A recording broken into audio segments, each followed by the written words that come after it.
கர்த்தருடைய நாமம் மகிமைப்படுவதாக. ஆண்டவர் இயேசுவின் நாமத்தினாலே வற்றாத நீரூட்டு நேயர்களுக்கு வாழ்த்துக்களை தெரிவித்துக் கொள்கிறேன். 331வது வேத வினாவளி பகுதிக்கு நாம் வந்திருக்கிறோம்.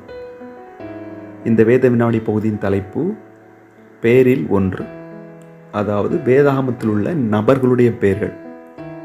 அதற்குள் ஏதோ ஒன்று இருக்கும், சரிங்களா?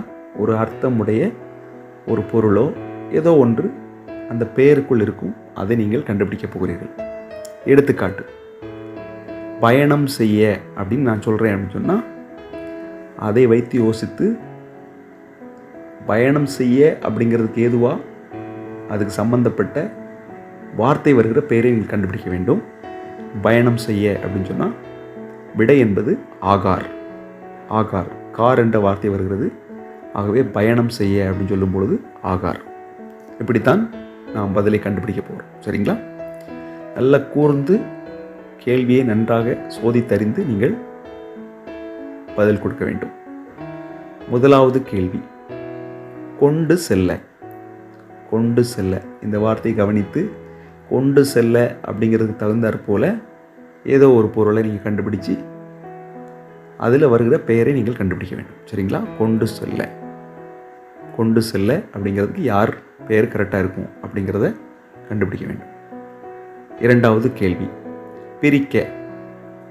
நான் டைரெக்டாக சில வார்த்தைகள் கொடுத்துருக்க மாட்டேன். டைரெக்டாக கொடுத்தா நீங்கள் ஈஸியாக கண்டுபிடிச்சிருவீங்க, சரிங்களா? அதனால் கொஞ்சம் மறைமுகமாக கொடுத்துருப்பேன்.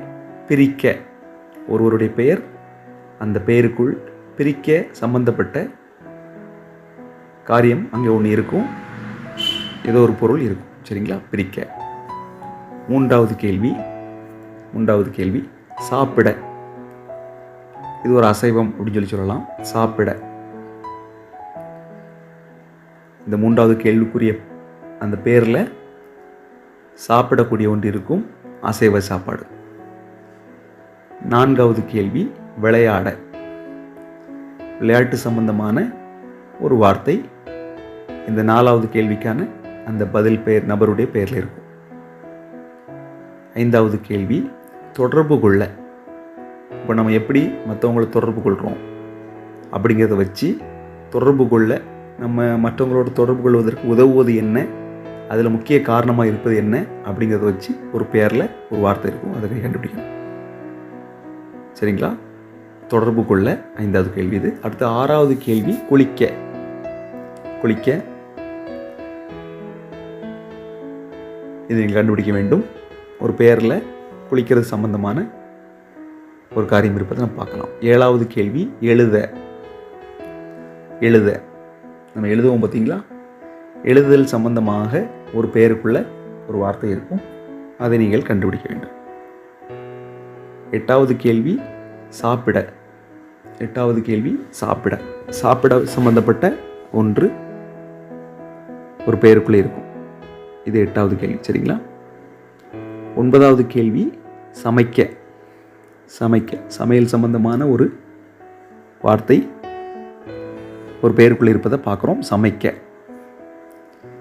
பத்தாவது கேள்வி, கடலில். பத்தாவது கேள்வி, கடலில். கடலில் சம்பந்தமான ஒரு பொருள், கடல் சம்பந்தமான ஒரு பொருள் இதில் இருப்பதை நம்ம பார்க்கலாம். இப்படியாக 10 கேள்விகளுக்கும் விடை அனுப்ப வேண்டும். எல்லா கேள்விகளுக்கும் வித்தியாசமான பதில்கள் தான். ஒரே பெயர் எல்லாத்துக்கும் வரவே செய்யாது. அப்படி வந்ததுன்னா உங்களுக்கு மார்க் கிடையாது. 10 கேள்விகளுக்கும் 10 நபர்களுடைய பெயர்கள். ஆகவே நீங்கள் கண்டுபிடித்து அனுப்ப வேண்டும். நன்றாக யோசித்து நீங்கள் பதிலளிக்கும்படிக்கு உங்களை அன்போடு கேட்டுக்கொள்கிறேன். அப்படி என்னுடைய வாட்ஸ்அப் எண்ணுக்கு உங்களுடைய பதில்களை நீங்கள் அனுப்பலாம். வியாழக்கிழமை இரவுக்குள் பதில்கள் வந்து சேர வேண்டும்.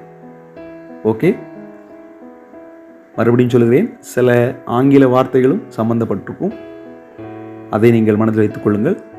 அதே போல் எல்லா கேள்விக்கும் வேறு வேறு பெயர்கள் இருக்கும். அதே போல் கேள்வியை நன்றாக யோசித்து கொஞ்சம் நீங்கள் கண்டுபிடிக்க வேண்டும். ஓகே, தேவன் தாமே நம்ம ஒருவரையும் ஆசீர்வதிப்பாராக. ஆமென்.